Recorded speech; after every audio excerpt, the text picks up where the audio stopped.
Hey everyone, how are you? Hope you're having a great week. I wanted to pop in with this video while I am on vacation and talk to you a little bit about some of these books, some things I think we don't discuss enough in reselling, some general ideas and philosophies I think are important to know in going into this business, and overall just have a little chit chat powwow. So if you're into that kind of stuff, hang around. I'm going to unload some books, show them to you, the ones that I think are honorable mentions, just to give you some visuals, as well as just kind of chat and share some thoughts I have on my mind with you all. So I got 2 bags from the Goodwill bins today, so I'm going to go ahead and open these up. This is a small random thing. I always like to pick up these little water wows when they're in unused condition like that. They're really good as giveaways. If you don't do giveaways in your show, you definitely should, and super cheap things like that probably weigh like 10 cents. In fact, let's see how much did it weigh. It was the only thing in the scale. It weighed 30 cents. So 30 cents, but that's still not too bad. In everything I purchased today, we spent $23.11. So let's go ahead and start flipping through this stuff. As I'm flipping through and kind of sorting through these books, I wanted to bring up a very interesting point that I heard someone bring up about a couple weeks ago. And it was just a general topic about reselling and sort of like the things a lot of people overlook when it comes to reselling. And one of the big ones that was mentioned in the video was the topic about how resellers will get into the business and quit their jobs before they've had enough experience to truly grasp how the business works, or have enough money even saved up to give them a cushion, whether it's for inventory or for personal, having some sort of a nest egg before quitting their full-time job. And I just thought this was a really interesting topic because I kind of got pushed into reselling by being furloughed from 2020 during the COVID pandemic shutdown. And I didn't go back to my job. I ended up just sticking with what I had started. And so I actually was one of those people. I quit my full-time job with the most money I'd ever made in my entire life and began reselling and jumped headfirst into not even necessarily knowing how this business worked. So our first book here I'll show you, this is Grim Lovelies. If you guys can see, this is a gorgeous, gorgeous book. Just from the look of it, I could tell it looked interesting. Now it is an advanced reader's copy. It does also have a name written on the top, but nonetheless, it's going to be an awesome book. Someone's going to really enjoy this one. Also, side note, Twilight books are making a comeback. If you want to grab all 4 of them, make a little bundle. They're selling pretty decently.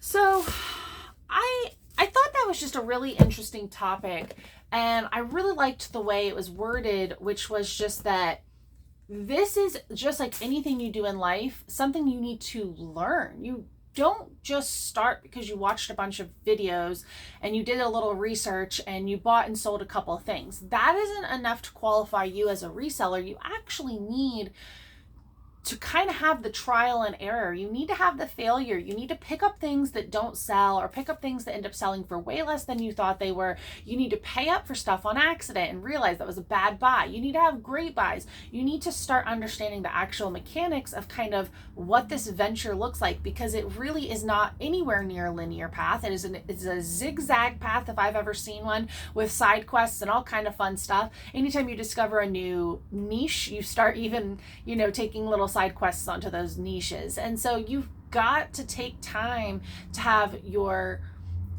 stable income while you're building the knowledge base to make reselling something that's actually profitable.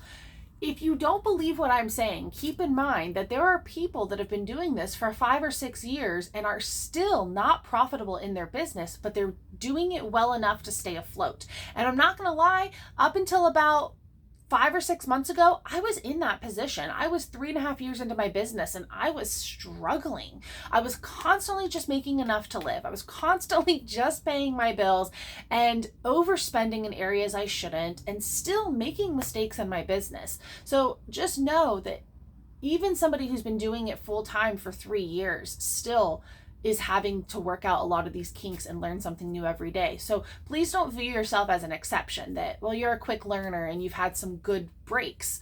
There's going to be tough times, and you've got to be prepared for those. And if you haven't been reselling for a year and you're considering either leaving your full-time job or reducing a stream of income and focusing more time on reselling, please consider this, that in the world of selling, whether it's reselling or retail or wholesale, whatever it is, we work on a 1-year calendar year, right? So you have different seasons at different times of the year, and a big one you might have heard of is Q4. And so if you've never even done reselling in a Q4 time period, I don't want to hear about you talking about you think you should quit your job. You need to have that full year cycle where you've gone through every holiday, you've gone through the summer, you've gone through a February. I need you to see what it looks like when taxes are given back to people and what they do and what their spending habits look like versus what it looks like in, May and June. That's important. And so if you haven't experienced that, I highly advise you to just really reconsider kind of your decisions. Oh, we've got some really great vintage here. So pretty. So we've got 2 vintage. This is the Merry Adventures of Robin Hood, if you can see that there. And then we have Louisa May Alcott's Little Women. So super, super pretty. Love those vintage finds.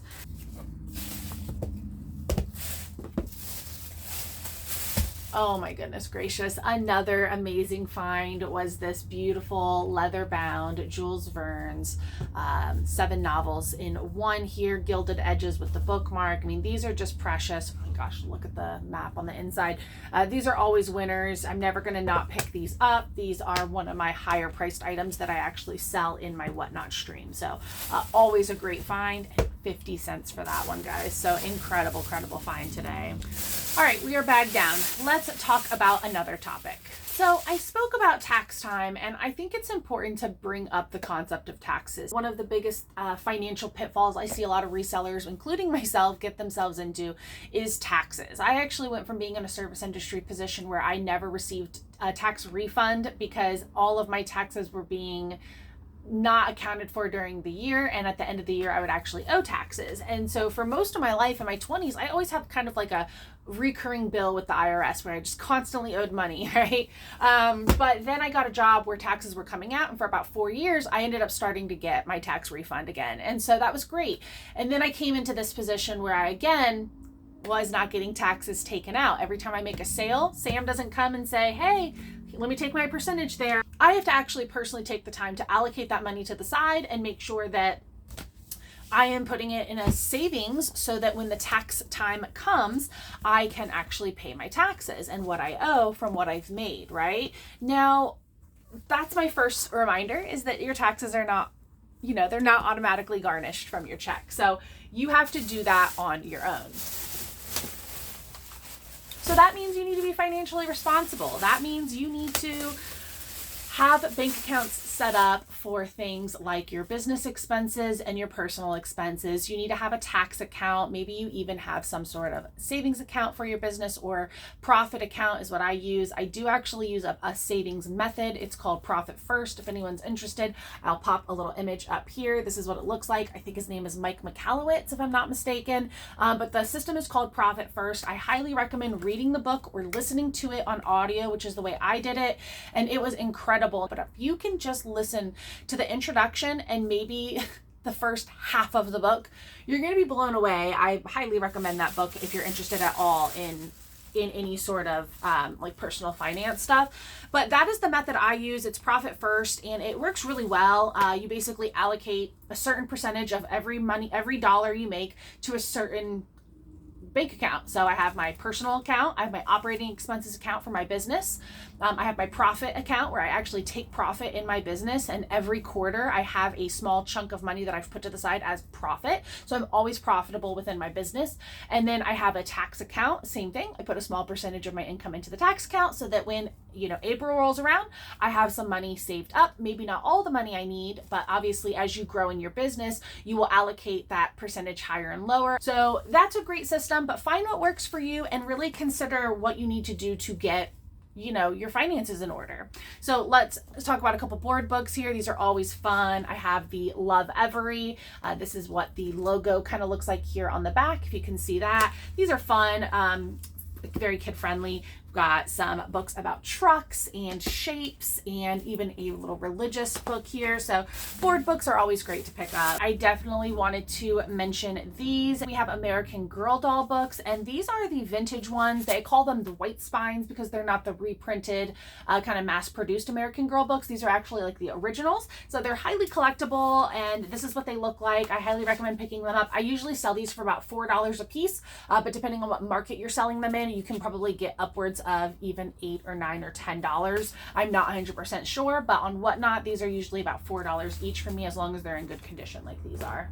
All right, so I know some of those things can be a little bit of downer topics. They're the realistic side of reselling, but they're not the fun, glamorous things to talk about, right? But I do just want to throw a couple more just like buzzword style things out there for you. And if you don't know what these words mean or are, or you don't know the answers to the questions, I just encourage you to maybe pause, rewind, listen to them again, and like answer them, find the answers, figure out what that is for you and your business before you make any drastic decisions, because the last thing you need is having a big regret in your business. If you can prevent it beforehand, I think most people would say, yes, I want to learn from my mistakes, but if I could have prevented that one big mistake that I just didn't see coming, I wish I would have done that. So let me just throw out a few things and kind of see what you think. First up, I'd ask you, what's your niche? Can you name your niche? Do you have enough of a concise niche, or are you an everything seller? What do you identify as?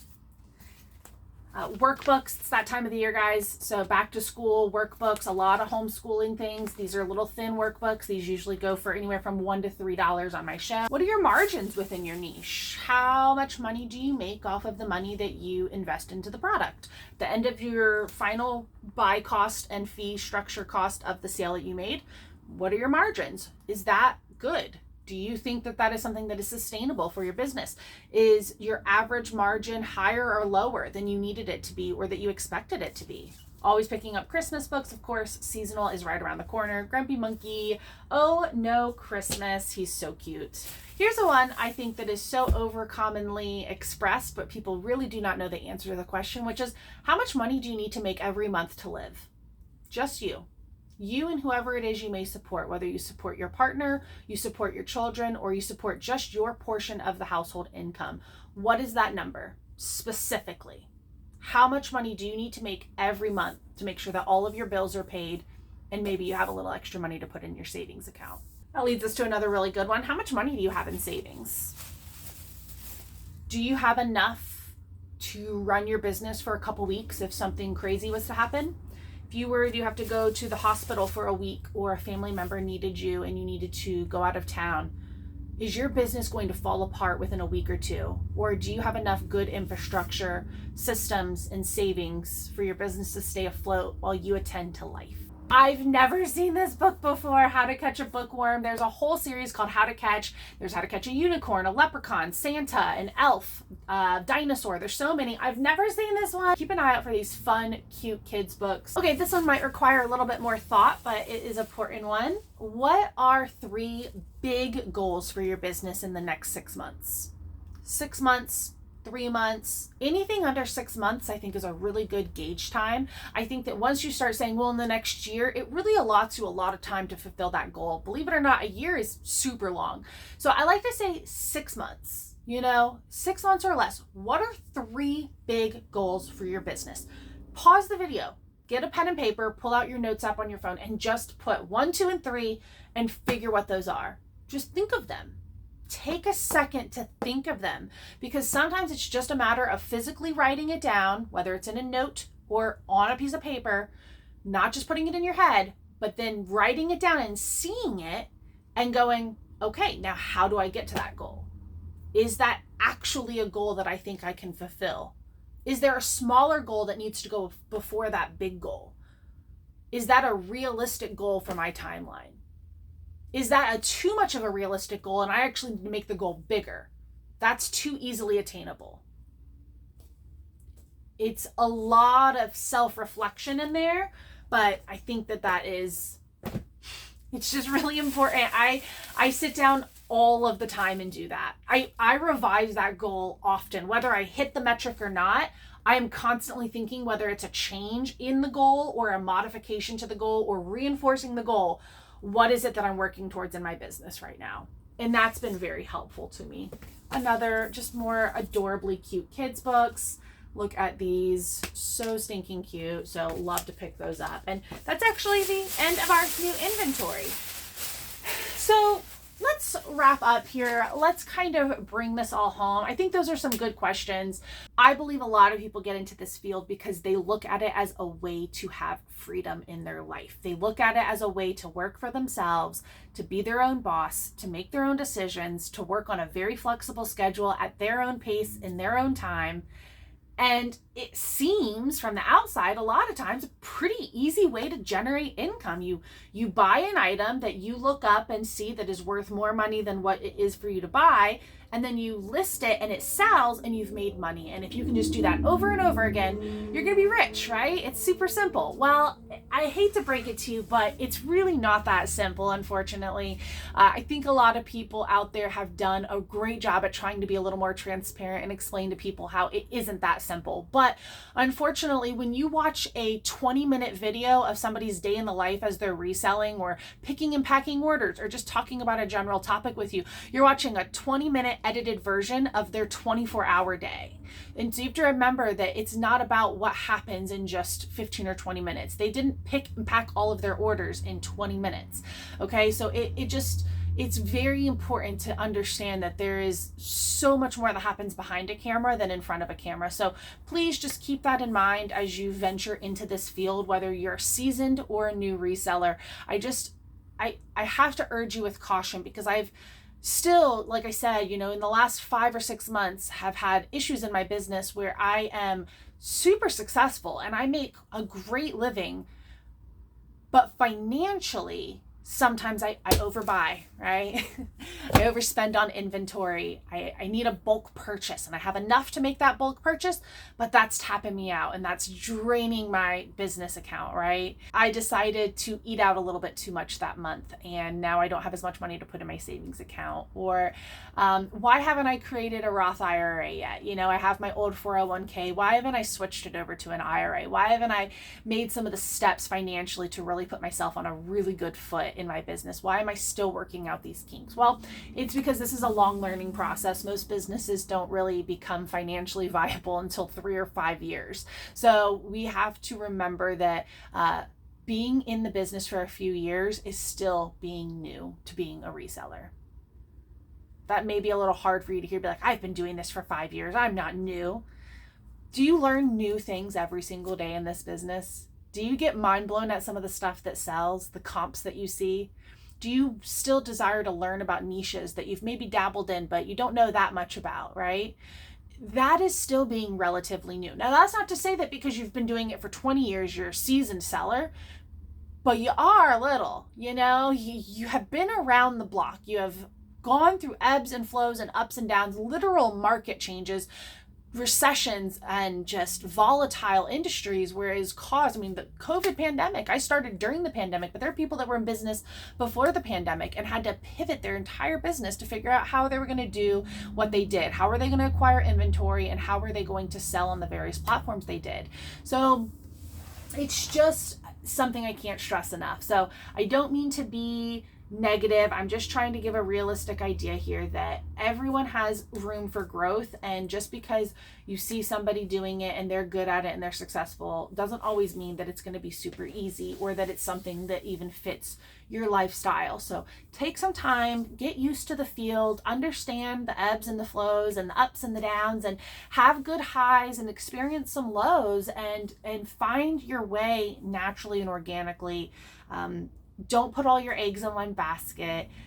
Consider how much stability is important and how much it is vital to a lot of happiness. I will say from experience, I used to be extremely happy when I was working the last job that I had. I actually loved my job and I made really good money, and I was never in fear or worry of really anything. I was very comfortable with where I was in life.